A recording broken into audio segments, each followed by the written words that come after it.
I really think this is an opportunity this year. We're on our end, while we're prospecting, marketing to real estate investors and developers.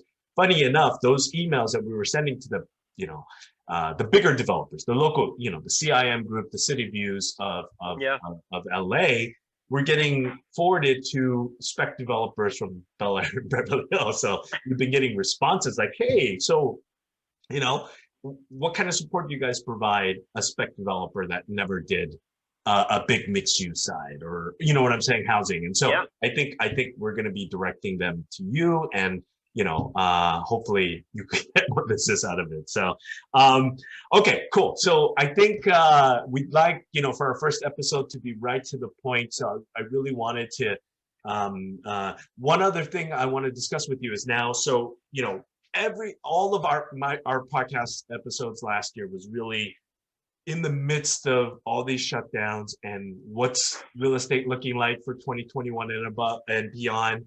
Now, what's your take in retail, in what you're doing, specialized retail? These, look, I went to South Coast Plaza with my family just last weekend, this Saturday. It was my first time, I was physically able to get out, and I went out. And when I go to places like that, they're destination retail. I think this whole e-commerce, Amazon disrupting, that's fine, but where are we gonna go, right? You might change the things. Maybe it's not an AMC that's anchored anymore in a shopping mall. That was the 90s,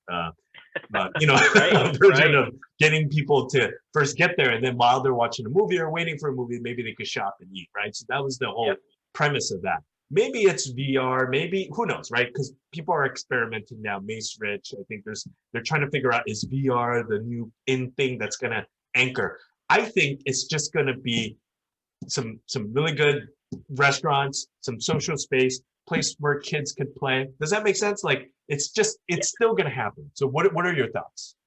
So I'll take the tack that I learned at Caruso, and it's that, the world is changing. Amazon is going to win on the just stuff you're trying to buy every day, the shopping. And it's like, I know we've all been to the store and we're just furious that they don't have what we want. And it's like they're a brick and mortar store. Then you're just ended up going to Amazon anyway. Right. So I think the way you beat that with destination retail is experience, right?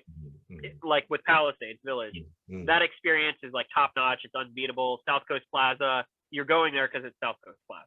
Right. And I think those experiences aren't going to go away, and we need to lean harder into that. And it's very unfortunate what's happened in the restaurant world, but I think that this new, how much has been broken down is going to provide like a new leaf for things to grow out of.